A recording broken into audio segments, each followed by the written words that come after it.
something, you are learning something from here, okay? What is generative AI? I can say this is Einstein your basement or Einstein as your friend, right? So I can bring up one story which I heard long time back. So Prime Minister of UK, Churchill, right? He has a habit of taking second bath every day in the night before going for a dinner parties. So what he used to do is he used to sit in a tub and because he's a prime minister, definitely at dinner parties, he need to do a presentation or speak to some of the people, right? So his personal assistant used to sit in the next room, and take notes about the speech, and the speech is to arrive at the time. So that because he was a great prime minister and is very high profile in the society, that's why the personal assistant, there was somebody to help you prepare the speeches and everything, right? So now with technology advancement, everybody has that capability. Like, Einstein is in your pocket, so you can use the same thing. So if you are tired, you can ask the generative AI, hey, prepare an email for me. I am very tired. See my calendar and tell me what are the next events. You can go on doing all the things, whatever was sophisticated available for the rich people before, right? So that is the power of generative AI. So what is generative AI? There are two, right? Generative artificial intelligence. There are two words in the generative AI. What is generative? It create new content like audio, code, images, text, video, and artificial intelligence because it can do automatically using a computer program. You don't need to do anything. So that's why it is called generative artificial intelligence. I think everybody saw Kung Fu Panda, a movie, right? Yesterday, can I minimize this?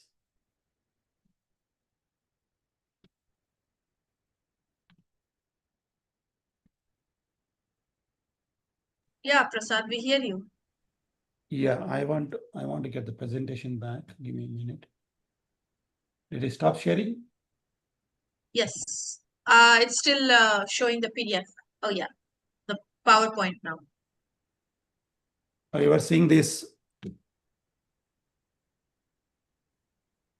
What the you are slide seeing? with the Kung Fu Panda slide with Okay. Master Ugawe.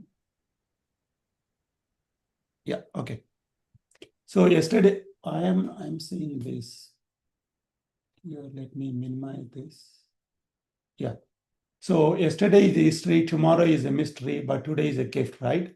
So I just want to take this code and see what happened. What is the journey of generative AI, right? So generative AI is everywhere. It is not new. Can somebody recognize this? So this is Google. Google Translate service, yeah. Yeah. So can somebody guess from what time when they introduced the Google Translator? Not sure about the date. Yeah, it was there from 2006, right? So almost 18 years age. So this was one of the sophistication. So this left side is Telugu. I am from Telugu speaking state, right? So this is English translating. Now recently Google announced in their I/O recent meet, right? So this can happen in real time. So that is generative AI. It is not new. It is happening from 2006. Also, if you are, how many people have iPhones here? So a lot of people who are using iPhones. So you have Siri, that is also generative AI, right? So generative AI is a part of our day-to-day life, and it is there from long time. So why so much fuss about, right, around this? So in 2023, ChatGPT came up and announced that their GPT-4 model can beat humans in the SAT. If I hope everybody knows what is SAT. SAT is a entrance examination in the US. The kids takes when they go from school to colleges, right? So that was a big announcement. So that la- stands for scholastic assessment test, right? yeah. So generally when they go from 12th grade and they go to college, at that time they take this test, right? So in 2023, just so the buzz started from 2023. So a lot of companies started investing a lot of money into this, and generative AI is exploding and doing a lot of stuff, right? So this is where it is very young technology, and humans took a lot of time to generate or accumulate the knowledge, right? But artificial intelligence is there from last 2 years, and it is exponentially growing, right? Exponentially taking, it is going and preparing and giving a lot of insights into the existing data. So what is generative AI, right? So artificial intelligence is a discipline where everything, like you saw the Elon Musk company where they're wiring up a human being and trying to read the mind. All that comes under the artificial intelligence umbrella. That is a big, this is a Venn diagram here. So artificial intelligence is a huge discipline. Under that, there are multiple things are there, right? So under this, there is a machine learning. Machine learning is you don't code every aspect of that, but you will give a trained data to a model. It will learn and it'll try to, if you put the same model into different unknown contexts, it will produce the results. Right? That is machine learning. So under that, machine learning can be regression algorithms and classification algorithms, supervised and unsupervised learning. There are so many algorithms are available. Under that, the neural network is one of the concept, right? So it is like a mimicking the mind. So there are billions of neurons in the human brain. So if you want to represent the same thing in the machine, there is a neural network. So similarly, there are neurons. There are thousands of neurons, thousands of layers of neurons, and that is one of the algorithm which I learned when I was doing a master's in Indian Institute of Science. So really speaking, there is nothing new in the neural networks, whatever I learned in 2001 to now. So what it changed now is, at the time, we used to have a supercomputer. I used to do a lot of statistical analysis in the plastics, right? Biodegradable plastics. That was my core subject at the time. I was a chemical engineer. So we used to schedule a program in the supercomputer. We used to go and play it, table tennis and come back. So that is the time we used to take, right? The only change from now to before is there is a lot of innovation happen in the amount of the computation power, and memory become very cheaper. So that's why the same neural networks, whatever you used to have neural networks, maybe 5 layers, now thousands and millions of layers are possible, and each layer thousands of neurons are possible. So that's why we are able to do whatever we are not able to do before, we're able to do that now, right? In that, there is a called deep learning. So almost deep learning neural networks, there it is interchangeably used. So if you use a neural networks to generate the content, that is called generative AI. So you are using you are making the model learn from whatever is available corpus of data, right? Wikipedia, a lot of books, all that available data, and making it learn. And then if it's asked for a single question, right, it'll try to generate you all that. So whenever you're typing the email, it auto prompts you what is the next word. That happens generative AI, right? So that is generative AI. What is large language model is, under generative AI, large language model is a subset of that. So they behave like humans, right? Humanistic language model. So they understand like human interference. If you speak, it will give that. If you ask a question, it will give that response. That is large language models. So we'll go into little more details about this. So how it works, right? How it works? It takes text or image, audio, video, and it converts into the numbers. So there is called in Chat GPT, in GPT model, G stands for generative, and the T, it stands for transformative. What is transformative is in 2017, Facebook released a transformation architecture, right? So attention is what is everything required for the neural networks or machine learning. what does it mean is whenever you say that a human is standing near the bank, automatically you understand that is a river bank, and you know that the human being standing next to the river, right? That is not the same with machines. So they need to understand the words, linkage between the words. So that is the revolution started there. So what we are doing initial step is we are taking the data and transforming into numbers. Then we have neural networks there.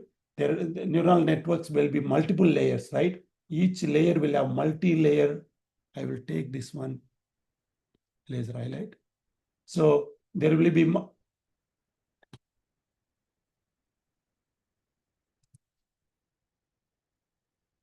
give me 1 minute. So there will be thousands of layers. Under that, there will be millions of neurons and speaking each other, doing a small part of the job and producing the next things, right? When you say dogs are animals, that happens very very spontaneously, that is because of the computation and memory power, whatever I was telling you before, right? So after taking the data, they try to produce the numbers output, which is finally converted into text and images and audio or video, right? So this happens very repetitively. That's why generative AI, it can happen at the speed of the, at that lightning speed. So how that happens behind the scenes, right? There are two aspects to the model. Training and inference. This is inference, right? So when you train the model, you want to use that to solve the different use cases. So that is called inferencing, right? Where you may be training for a year, but you want to use this in thousands of cases, millions of cases, right?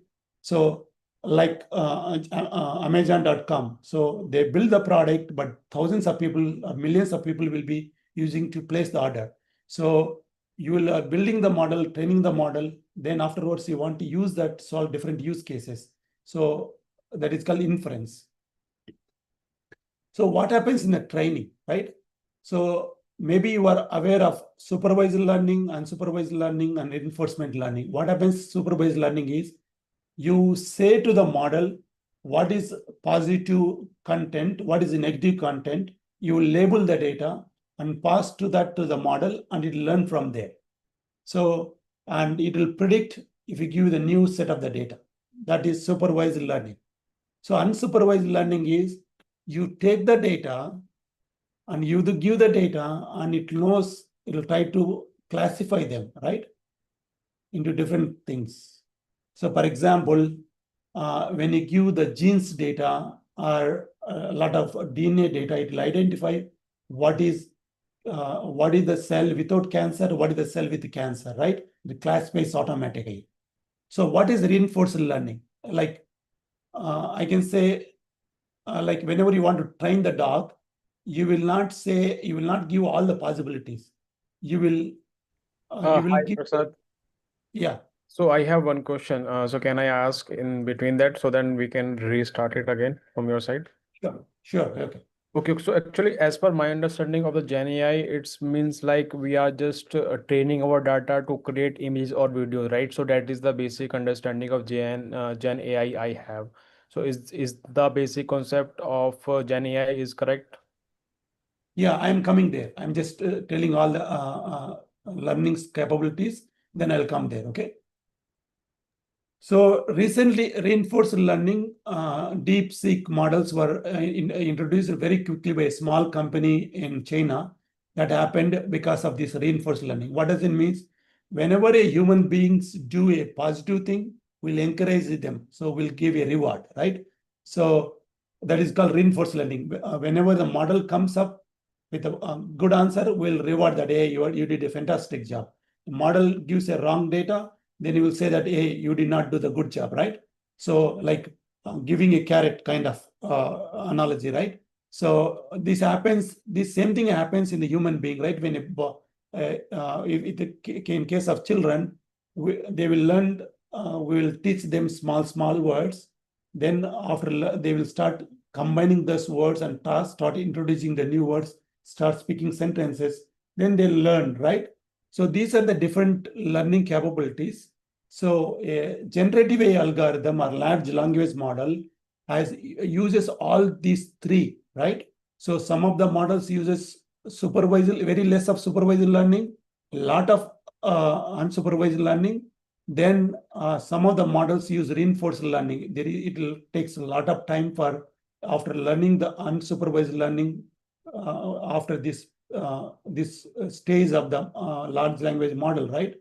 So people will take and pass different data, and it is very time-taking data. That's why large language models, building large language models takes billions of dollars, millions of dollars, and billions of parameters under this side. So whenever they will be tested thoroughly, then they will go into inference. Did I answer your questions? Is that Saurabh, right? Yeah, Saurabh? there was a question from Gaurav. Saurabh. He was asking. Saurabh, yeah. Yes, Yeah. yes. So my question, can I repeat my question once again? Sure. Can I do that? Yeah, go ahead. Okay, so my question is that my understanding of Gen AI is that we have a predefined set of data set with us, and we are we are just training that particular data set to create videos and images out of that. So that is what Gen AI is, if I'm correct. Or is there any other definition with that? Yeah, Gen AI, so in the learning, so it can be, so it is this supervised, unsupervised learning can be images, can be videos, can be the data, any data, right? So it is not only we just videos and photos, it can be all the data. It all depends on what is the model you are speaking and what is the purpose of the model. So you are right. And in the next slide, I'll explain you what are the different types of the models available. So there are text models where we are using only to train passing the text. And if you give the text, it will produce the text. So they would have taken the text data for the training purposes.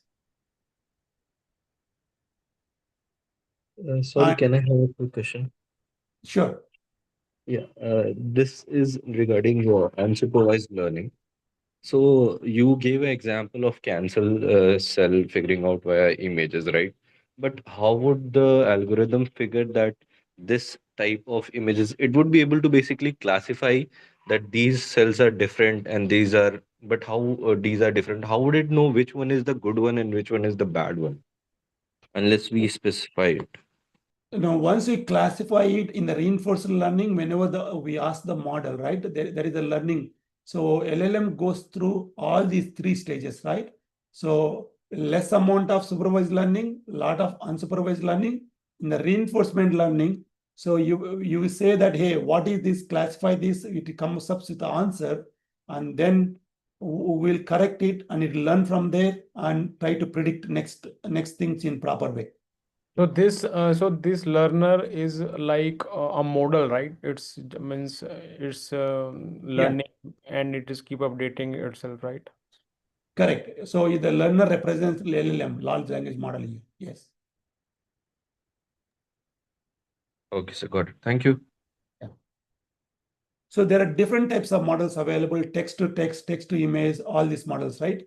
So all these models so in the GPT, so G stands for generative, P for pre-trained models, and T for transformative about architecture, right? So there are different types of models, text to text. So these text and produce the text. These are the text to image. There are some of the websites available where you can say, if you say that I want a beautiful image with a sunset, it will produce you the image for you, right? Image to text, you will pass the image and say that what is this image? It will say that this is a dog or cat. Image to 3D, and there are now using generative AI to produce 3D images and the videos to produce even the movies also, right? So I think Google Surface is Google Surface. No, I'm Microsoft Surface. Google Wave, or was recently one more, I forgot the name. So that is very popular. VO3. VO3, yeah. VO3 is the one which produces the videos to you, right? They are using now, they are more powerful than the Hollywood videos, right? So text to video, all these are different classification. Also, there is a concept called multi-model. There will be a single model. It will understand all whatever you use and it will produce you whatever you want, right? So what is happening behind the scenes, Rais? So this is the amount of the money pumping into the generative AI world, right, in the last 10 years. So in now we are in 2025, 342 millions of the market is happening, and it is exponentially growing every day, year by year, right? So which is nothing but, if you say 16 trillions is nothing but, it is GPT value, all this is the budget of 4 countries put together, right? So that is the amount of the money pumping. Why they're pumping this much money? Because they're seeing a lot of potential, right? For example, if you go to the Amazon.com and you want to buy things, and in the US they allow you 30 days return policy. There is lot of wastage happening because I order something, it comes here, I'll try that, and I don't like it, I'll return it. There is lot of waste going on there.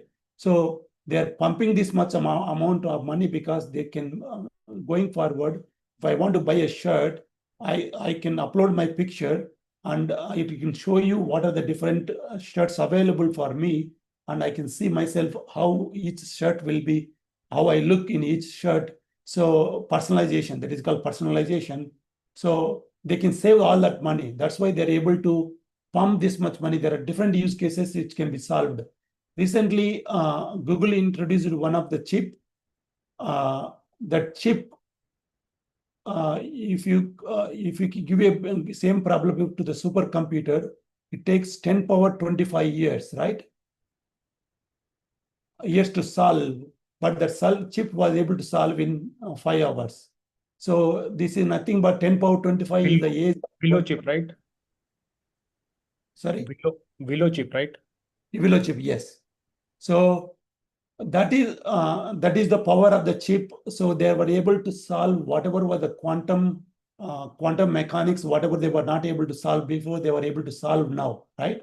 So that's why this much amounts of money is pumping.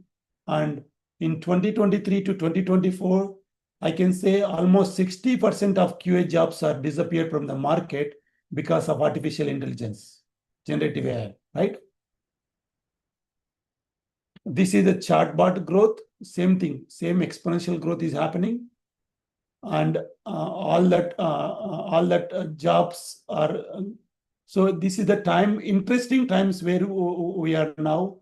So there is a lot of jobs lost. At the same time, I'm hoping that there will be a lot of job creation also, because personalization requires a lot of understanding each individual, requires a lot of models to be built, a lot of screens to build. A lot of work is there to make.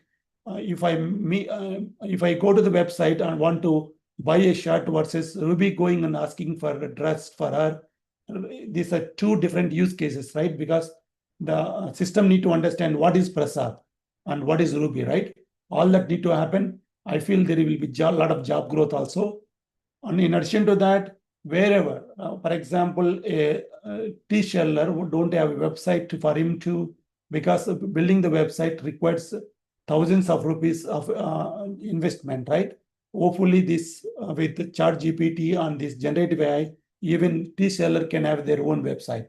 So they can also come to the internet and they can start taking the orders from the internet, right? So that job growth can happen, because previously that was not possible, right? Because of the huge investment to come to create the online presence for the people, right?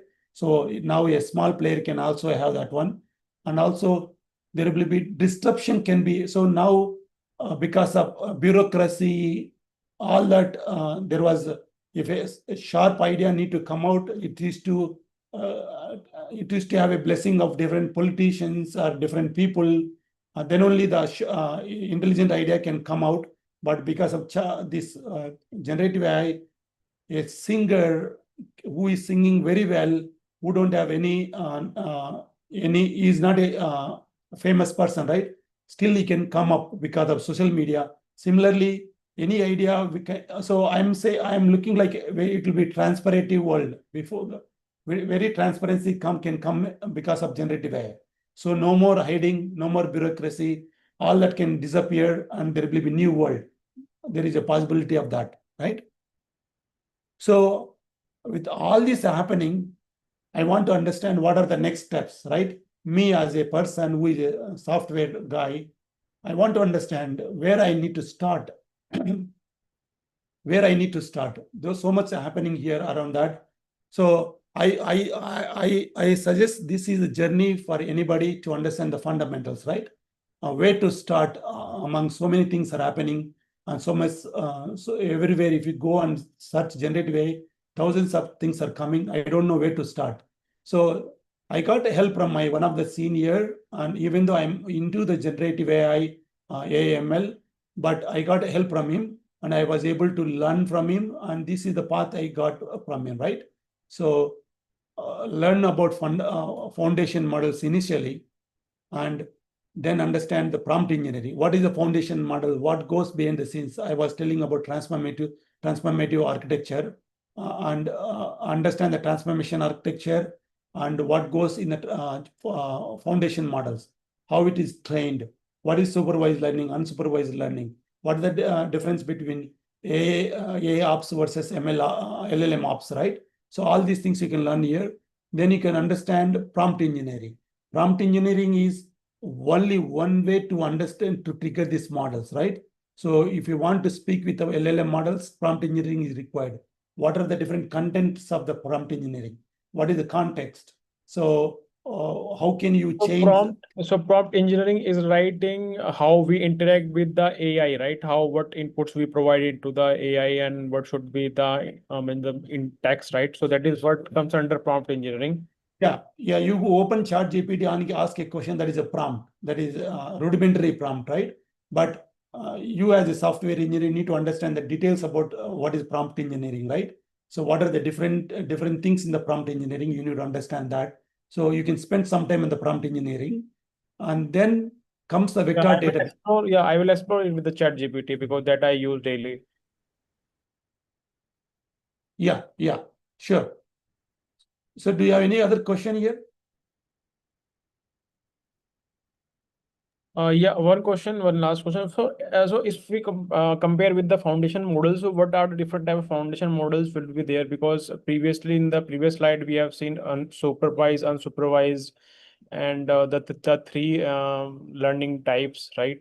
So how? These are all foundation models, Chat GPT. So GPT models from Microsoft, and Gemini from Google, right? And Llama models from Llama models, and there is also Grok models. There are different models are available. So you need to understand what are the different models available. So all that comes under the foundation models, right? Model. Okay. Thank you, Prasad. Yeah. So how to invoke these models and try to take your use case and solve that comes under prompt engineering. So there are different aspects. I'm not going into details. So I'm just proposing a way to start, right? This is the way to start. What is the journey you can go through this one. Thank you, brother.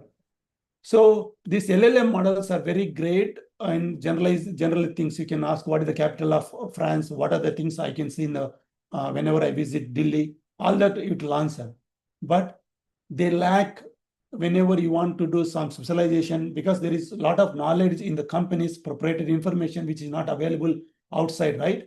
So how you need to use that information, and along with the prompt engineering, if you want to get better results whenever you ask the question, we'll use the vector database. These are specially you would have heard about MongoDB, Oracle database, other things, right? Similarly, vector database are the new databases where you can place things in the vectors, like you would have learned about three-dimensional vector, right?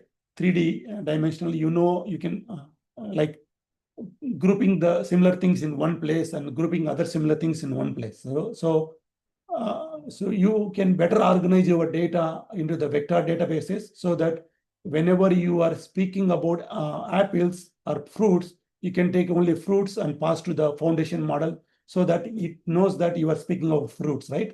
how to provide a specialized context or a context to specific to your domain, that is vector databases will help you there. And then there are different frameworks available like LangChain, Llama Index, VLLM, and generative. In the generative AI, LLMs are there, and RAG models are there, and also the agentic models are there, right? So agentic models, there are Crew AI, and other more than 25 frameworks are available. So you need to spend some time on what are those frameworks available, right? So what if I want to change, I want to use one foundation model for one of the thing, another foundation model for other things. So what is the frameworks available? You should spend some time on that. And model compression and fine tuning. So next best thing is you can use, without touching anything on the foundation models, you can use prompt to get responses, better responses. You can provide a vector database to provide a context so that it will answer based on the context. And also, if that is not sufficient, then you need to fine tune the model. You need to take the model, download that model, and give small amount of trained data to that so that it understand what is your domain knowledge. Then that is called fine tuning. What are the different things in the fine tuning available? You should understand that. And once you have that available, but these models will be takes huge space. How to compress those models, right? What are the different techniques to compress that model? You need to understand that.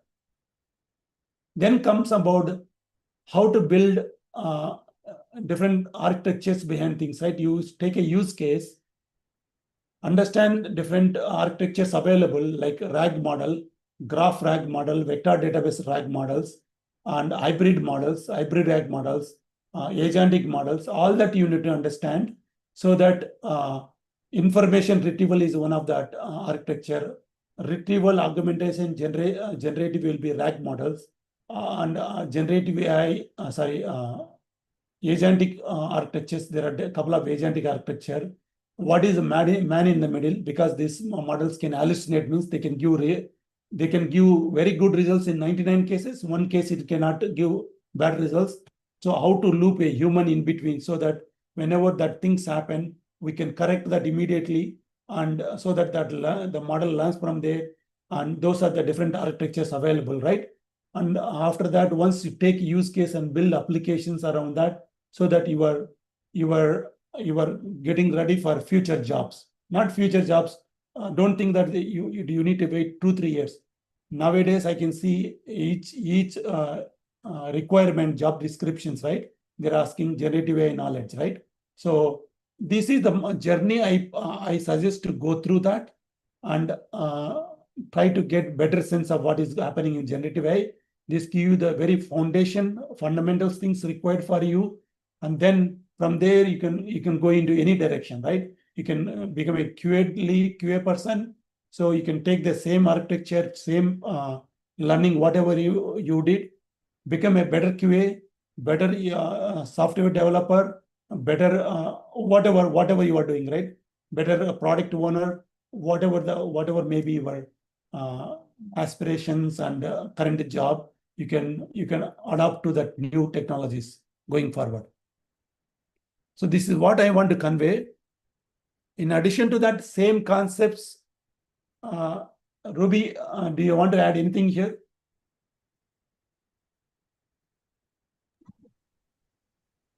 Yeah, you mean application side of it? Yeah, application side of it, yeah.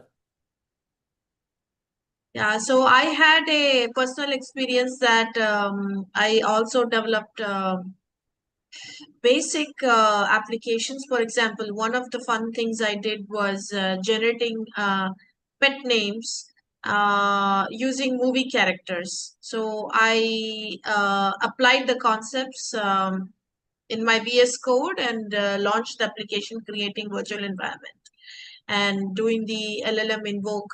So one of the summary things I want to say is that there's one thing learning, coming to these webinars and taking the information and going away. It's completely separate thing is actually applying it right away. So what I want to encourage guys is take the concepts and immediately build some small applications or small prototypes applying the concepts that you learned today. And there is plenty of material out, including the those who joined the AI Skills Fest.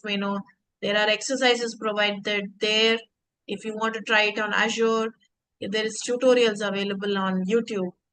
So that's my 2 cents here. Yes, yes. Prasad, I have one question. Yeah. As far as Rupina has briefed us that we can do our small project on this LLM. So, is there any a way or any approach through which we can create our own or custom Gen AI model? Building LLM is a huge task. It requires a lot of amount of data, and you need to have a lot of money, right? Basically, that's why this Microsoft, the big companies, are able to build those LLM models. So, if we in the traditional way, you can take a model. I don't think so. We are at a stage. So I was working with one of the healthcare company.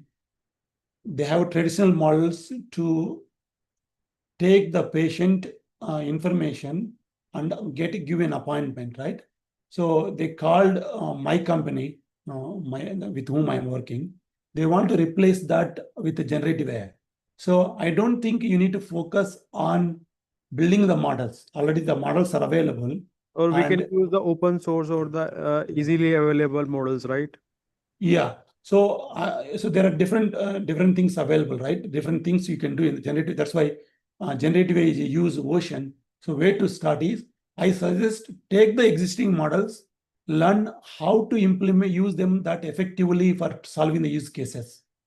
That is where the future job growth will be. Yes, yes, yes. Thank you, Prasad. Because as a person, as a very beginner, I want to know that from where we can start, and then afterwards is the ocean. We can start exploring the other part of it. Yeah, I will work it on it, and we'll start working after the session about that. Sure. Yeah. Yeah. Any other question from Uh, anyone? the Abhishek has his hand up. Yeah, yeah, Ruby, I'm available. Hello, sir. Abhishek here. I'm a qualified CA. I'm from Telugu state only. Mhm. Nice to meet you. I have two questions. One is we are hearing that for building any LLM, it requires a lot of effort and a lot of time also, and Correct. lot of resources. I can say lot of resources it requires. But DeepSeek is not developed in a traditional way. That's what I read on many articles.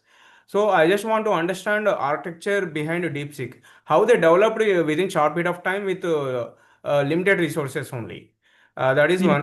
one question. And Mhm. one more question is, I just want to understand the use cases in finance domain. I'm from finance background, so I just want to know in what way future will be in finance domain based on this LLMs, Sure. generative. Sure. Yeah, Yeah. I'll try to answer the first question. I'm not a finance expert, but I will try to throw some light there, okay? Because there is no difference. Every field is getting affected now.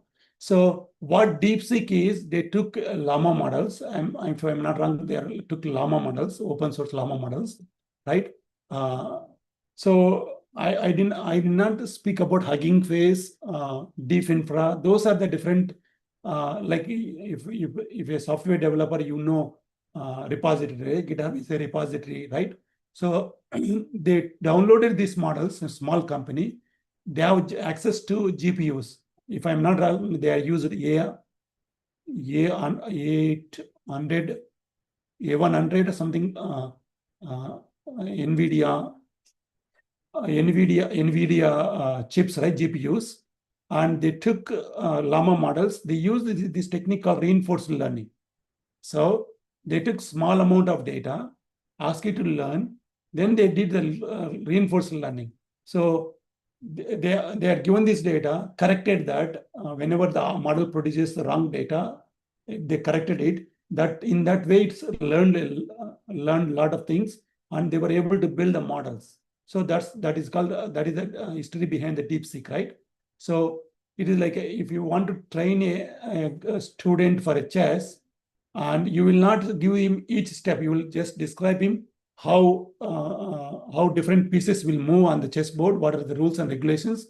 Once, whenever you do say move, you will say that, hey, that is a good move, keep it up, and this is a bad move, why you do should not do this, and you explain them and keep them. So that way you learn the chess, right? Similarly, they follow this concept, and they made it happen. So a small company with, I think, a million dollars investment, a few $1 million investment, with little bit outdated GPUs, they were able to train those models. That is behind the DeepSeek. So coming back to your finance domain, right? So most of the time, the CA will take the existing laws, the existing rules and regulations. Even whenever we file in US also, the taxes, the itemization can happen. We have two, right? Standard standard deductions and standard itemization without anything, and itemization, right? So in itemization, the rules will be changing from year to year. So what CA will do is it will take the new laws and apply it, and you say that how to, and also you take each customer and tell him, give a suggestion so that he is paying less taxes, or you are filing taxes properly, so that there will be no audit happening later, and you will be helping audit, right? There are different rules and regulations, and you need to help each individual file taxes correctly so that you will not get audit. And if you get audit, you are helping them. Artificial intelligence is very effective in learning those things and applying. So it is very easy. If it give a set of rules, it can learn very quickly and produce you the output, right? So things can happen very quickly. So definitely there will. I think if you take different payroll systems, they're already using artificial intelligence to build their products now. So I think the growth will be for you is to learn these things and take a use case and produce. Maybe you may need to become a subject matter expert to build those kind of systems. That will be the growth where I see, right? Yeah. Prasad, if we have some time, can we demo a Google Colab notebook where they can just copy paste prompt examples from any of the leading LLM repository providers, how they can get started?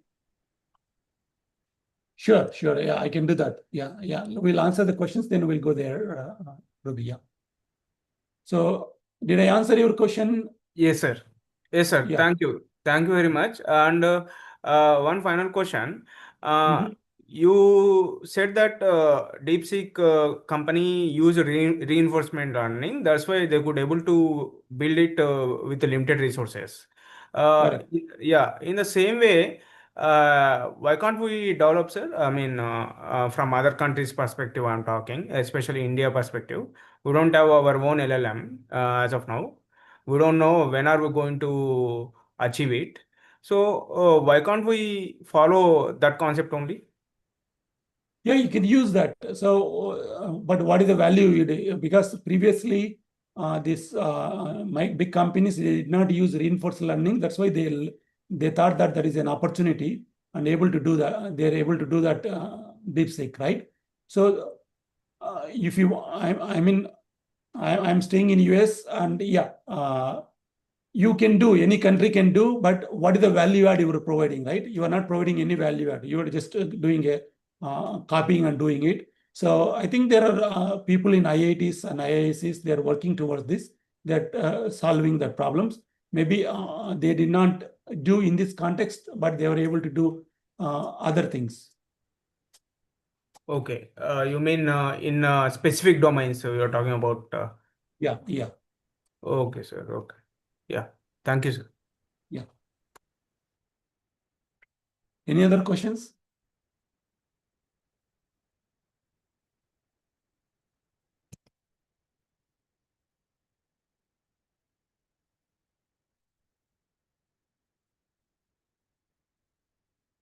So This is the.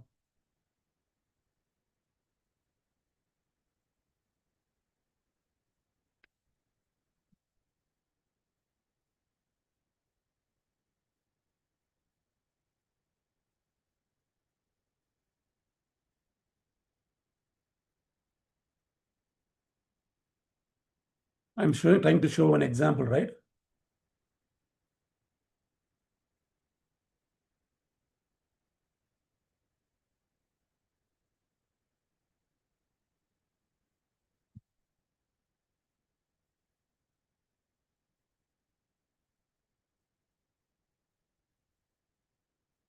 So it is so easy to invoke a programmatic. You are asking a question about programmatically, right, Ruby? Yeah, like how they can get started, like how easy it is to get started, just starting with the Google Colab, taking the keys and executing even existing exercises that Google or anybody has out there. Correct. Got it. Got it. Yeah.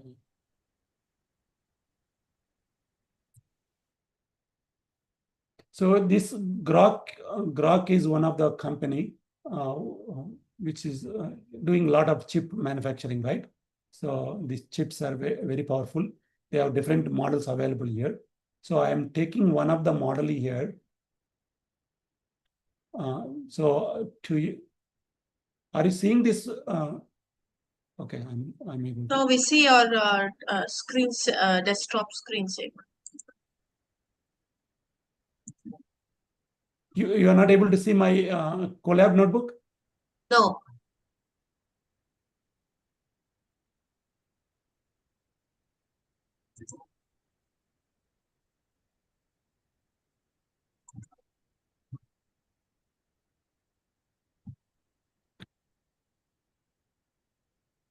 Can you see my Colab notebook now? Yes. Yeah.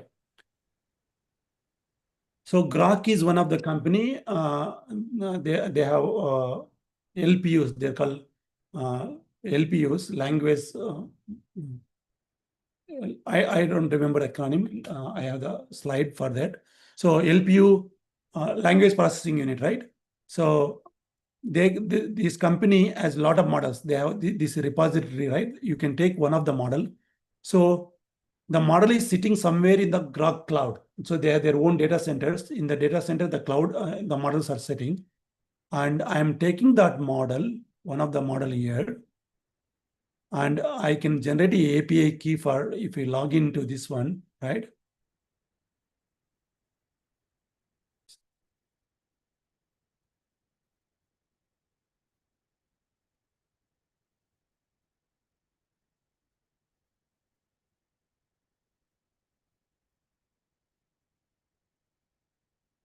API keys are like sign-in tokens, sign-in ID card that you can use to use different model providers.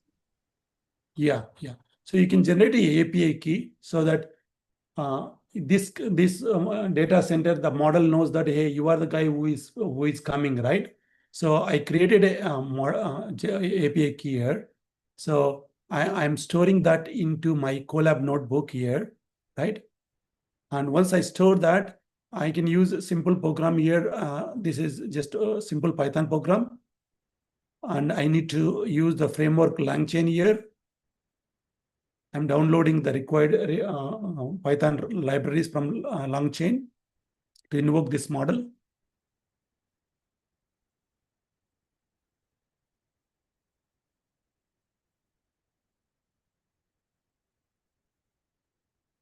So if I go to their playground here, these are the different models. I pick the one of the model. So Llama model. So if we go here,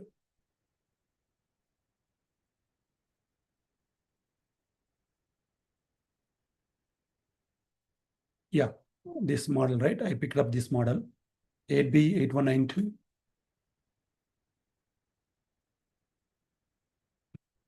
So I'm invoking that model from here.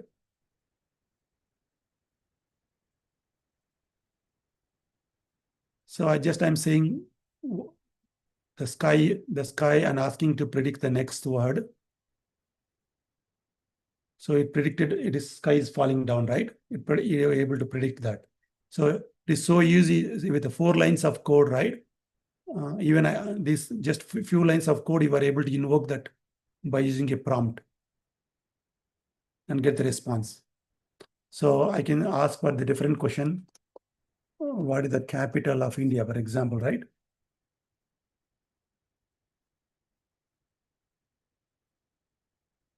So it was able to answer the question, right? So you were able to do this one. Any questions here?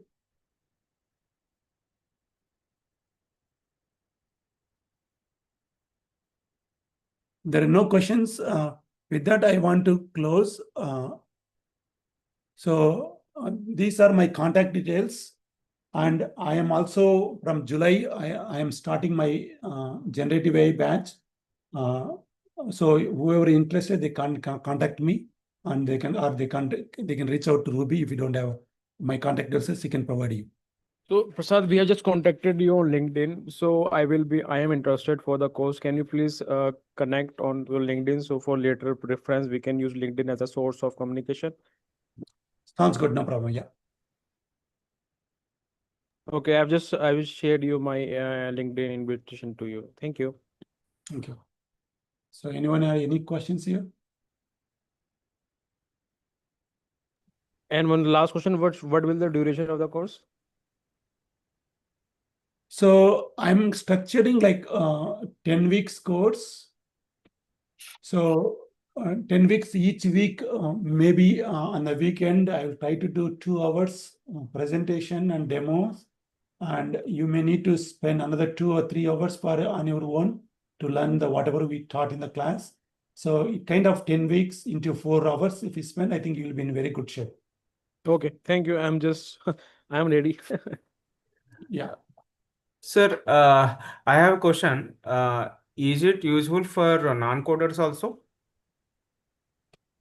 You need to, the prerequisites is a little bit of Python.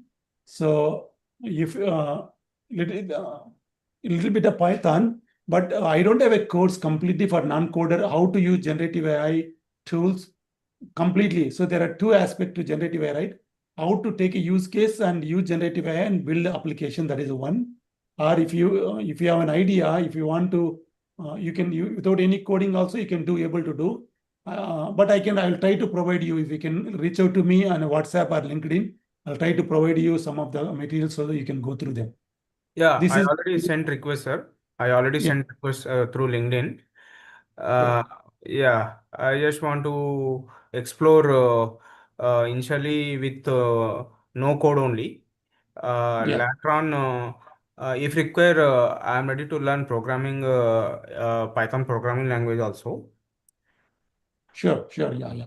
You need a little bit of programming. Maybe I'm not sure about your education, qualification, everything. We can speak if you want to.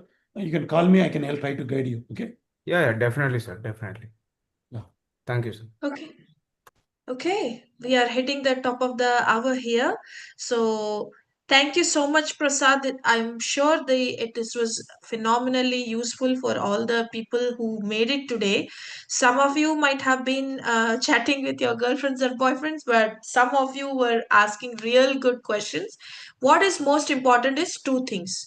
We bring very accomplished people like Prasad and tell their bios so that you know what you can become one day if you take this seriously today. There is a real opportunity here, as Prasad just mentioned. Number two, what you do after this webinar is important. Listening and going will not help. So, hands on is the key here. As Prasad mentioned, going down this path, you must expect 4 hours of hands on, and this is apart from job and everything else, their personal life. So if you are in it, you have the capacity, you can learn on your own, or other ways to expose to learning paths such as one offered by what Prasad is running in the July batch. So I hope end of the message is practice, practice, practice, and keep joining these sessions and connecting with accomplished speakers such as Prasad today. Thanks for joining, everyone. Thanks, Bye-bye. everyone.